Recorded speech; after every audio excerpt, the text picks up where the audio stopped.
All right, all right, all right. Go ahead and get your cob. Let me get it in there so you can get it better.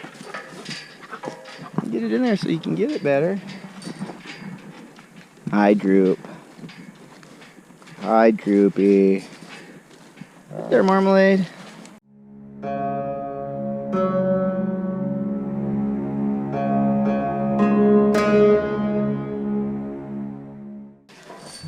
Hey guys, Dave here. Imagine Acre Wood. Hit that like button, hit that subscribe button, hit that notification bell, and leave us a comment, guys. We love responding back to your comments and interacting with you guys. I'm out here today just giving the yaks a little bit of cob. If you don't know what cob is, this is a treat I like to feed the yaks. They really like it, and it gets them coming up to me, trusting me a little bit more, that sort of thing. If they ever got out, I'd hope I could entice them to come for this cob. They really like it. What it is it's corn, oats, and barley. And so I'm just over here giving them a little treat here before the evening feeding time. I do feed them in the morning and I feed them at night, just to kind of prevent hay loss. That way we don't have a lot of stomping of the hay and stuff like that, and losing it that way. So I'm out here giving them some treats. They really enjoy it. But today I wanted to talk to you guys a little bit about the benefits of eating yak meat as opposed to other types of meat. And we're also going to talk a little bit about the benefits of their wool, what their wool offers for people who might be looking for that sort of thing. And we'll just go over kind of what we plan to do with raising these yaks, and how we plan to progress the herd into the future. So I hope you'll join us as we talk about that today. All right, guys, so I wanted to talk to you guys a little bit about why we raise yaks. I know we've had a lot of questions, and I wanted to come out and let you guys know the reasons why we think they're a good animal for the homestead, and what we plan to do with them. So to start, we plan on raising our yaks as a dual-purpose animal. We're going to raise them for meat and for wool. We also do have plans to, on the side, try and raise bottle baby yaks, and maybe getting a pack train of pack yaks. But that will be off into the future, and that's more of a side hobby that I want to try and take on, as opposed to something that can be really marketable. I'm sure there's some sort of market out there for a pack train of yaks, but I'm not aware of exactly what that market is at this point, because I don't have a pack train of yaks yet. So anyways, on to the meat. We do plan to harvest meat from our yaks when they're of harvesting age and weight. And just to let you guys know a little bit about yak meat, some of you may have tried it. Most of you probably have not. A lot of you may not have even known it was something that you could eat. Now, in the United States, there's not very many yaks, and so it's kind of a rare meat that you'll find in specialty markets and also more specialty type restaurants, and that's where you're likely to be able to try yak meat. In the future, you can also contact me, and I'll have it available. But if you're wanting to try it local, I would start with some of your specialty markets. Typically, because yak is so lean, typically you're going to see a lot of ground dishes with it, using ground yak as the staple. But you can also get a nice ribeye out of them if you're into steaks, things like that as well. So to let you know a little bit about Yak Flavor, if you haven't tried it, it's a really delicate kind of sweet flavor. For those of you that have maybe tried buffalo or bison, or maybe even elk, it's kind of similar to, I guess, that delicate red meat kind of sweet taste, but you never get that gamey flavor that you'll sometimes get from a bison or an elk. It's kind of lighter tasting than beef, never greasy. It's a great meat, guys. Great alternative to eating traditional red meat. If you really like red meat and are looking for a healthier option, yak is really where you want to go.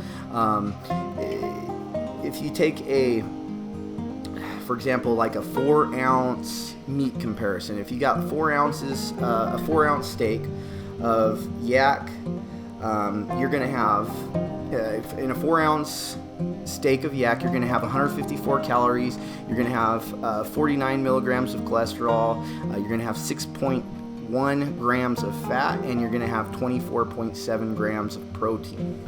Now you're comparing that to beef. For the same size portion of beef, you're at 300 calories. You're at almost double the milligrams of cholesterol. You're from 49 milligrams to 89 milligrams. For your fats, you're from 6.1 grams up to 19.5 grams for beef. And for protein, you're not that much higher or lower on the yak from the beef. You're at 24.7 grams of protein to your beef, which is at 29.3 grams of protein. So that kind of gives you guys your comparisons there. Now, actually, in reality, yak is more comparable to chicken or fish in its health, in its healthiness, even being a red meat. It's literally the healthiest red meat you can buy on the market, guys. I don't know of anything healthier that even exists in nature for a red meat, but if it does, it's not on market that you can get readily available. We 100% grass feed our yaks, with the exception of the cob treats that they get, but other than that, they're 100% grass fed, and when they're grass fed, they're super lean, guys.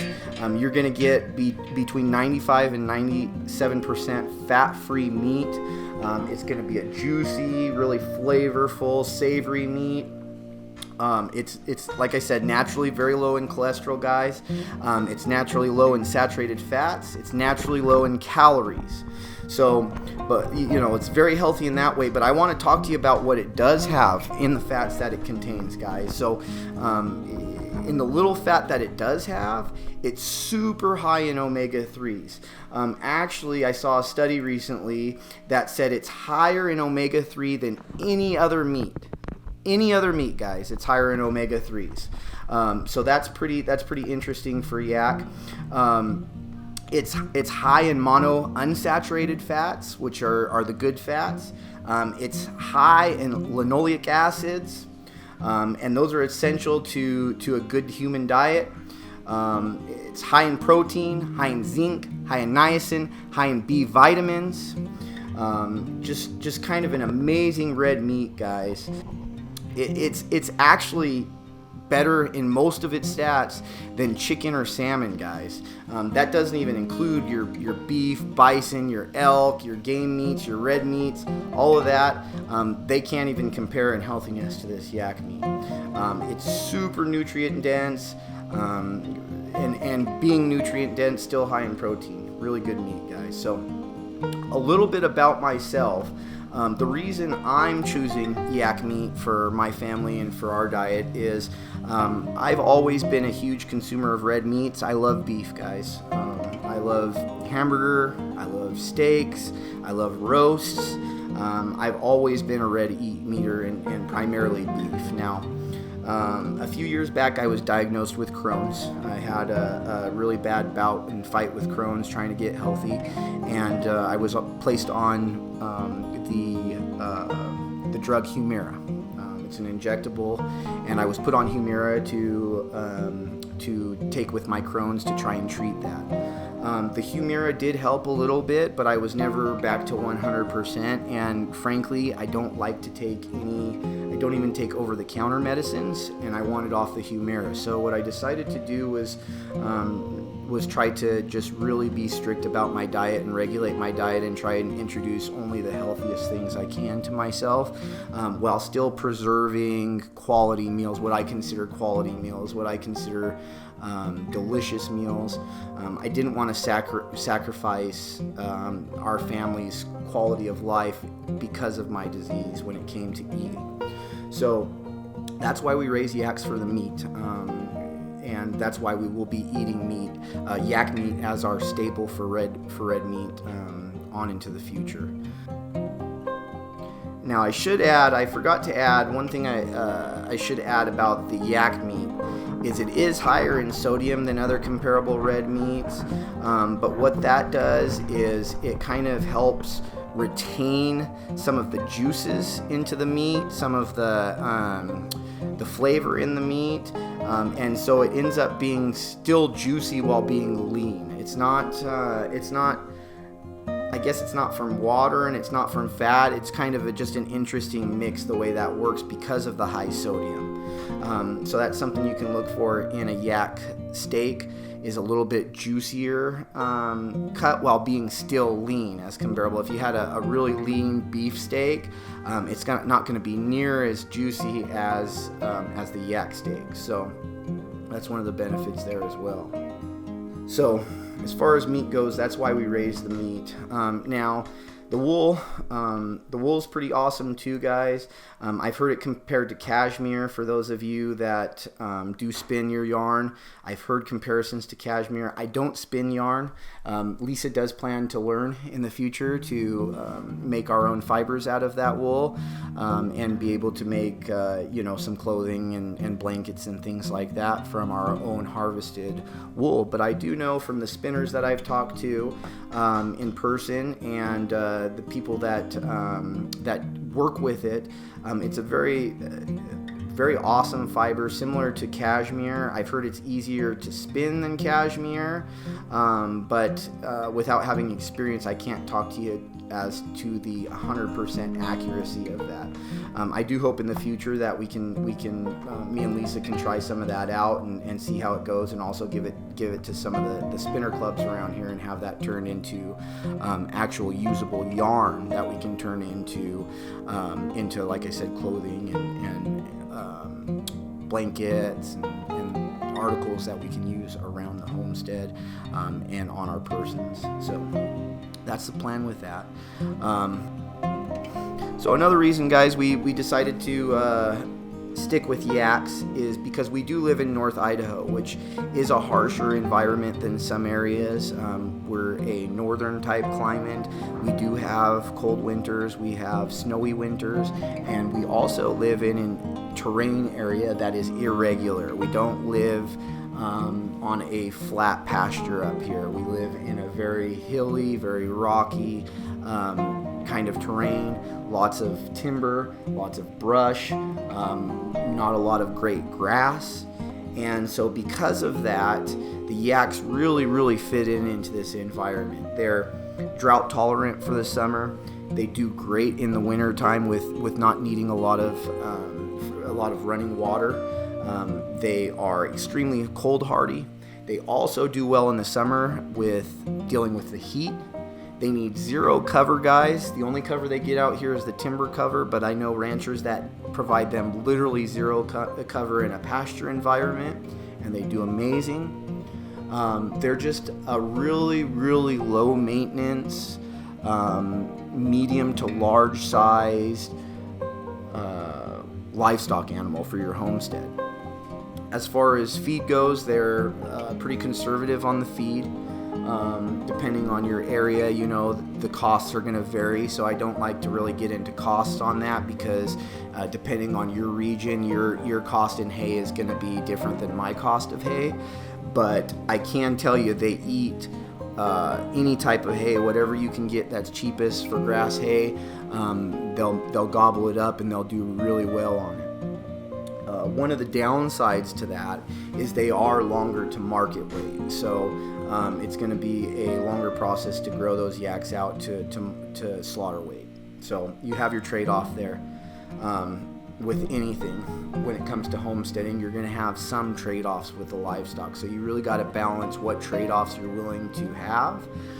If you're looking for an animal that's going to grow out as quickly and as efficiently as possible, yaks are probably not that animal. But as far as ease of raising, there's something to be gained with that. So and also there's something to be gained with, for us anyways, the territory that we raise them in. They just seem to fit this North Idaho ridge type climate that we're in, and so far we've been successful with them. So hopefully we'll continue to pray that we continue to be successful with the herd. We do plan to expand and grow the herd over time. I do plan it to be one of our main operations here on the homestead is raising yaks. Probably our primary operation. We do raise the pigs as well, but yaks is our long-term kind of goal. So when it comes to the pack train idea, I've seen a few backpackers, mostly from overseas, whether it be in Europe or especially, the Sherpas use them all the time up in the high mountains, the Himalayas. But I've seen where some Europeans have used them for actually cross-country backpacking trips. I would personally, being an avid kind of hiker and backpacker, I would love to use them out on a trail system. I'd love to get them out on a trail, a pair of yaks or even a trio of yaks, and just use them for whatever I decide to use them for on a trail. But I'd like to get them reliable out there and be able to use them for what you would basically use a pack goat for, or a pack mule. They can do the exact same thing. So they're very friendly guys when you raise them as a bottle baby. My mentor used to have a yak that he would ride every day down to the mailbox to get his mail, and he'd ride him every day back. So they can be very, very friendly when raised from the bottle. My yaks will never be, the current yaks that I have right now will never be that friendly because they were herd raised. They've gotten a lot friendlier since us getting them here and kind of working on them on a more one-on-one basis compared to being in the herd, but they'll never be packable. So that's something we'll have to wait until we can pull bottle babies, and that's something we can't really do until I have my pin system that I'm putting in, my paddock system. When that's done, then we can actually reliably separate calves from mamas and be able to raise them on a bottle if we want to. So it's not something we plan to do very often, but we do plan to do it some. So anyways, guys, to me they're just a perfect homestead animal, and we love having them out here. They have so much personality, just really, really kind of amazing, cool creatures that you don't really see a whole lot of. So anyways, guys, if you're interested in learning more about yaks, I'll try and put some links in the description. Also, you can feel free to email me anytime. Send me an email. I'll answer any questions, or just drop me a comment, guys. I always respond back to the comments the best I can. If I miss you, I apologize. It's not intentional. But leave me a comment, and I'll do the best to answer any questions that you guys might have in regards to the yaks. Sometimes people that aren't familiar with yaks, they have a question that I don't even think about to answer until they ask it. So anyways, ask away, guys. I'd love to answer your questions. Thanks for your time as always, guys. We love doing this with you. We love sharing our time with you, and we're really enjoying the interaction with you guys. So we'll keep bringing them as long as you guys keep enjoying them, and we'll see you guys next time.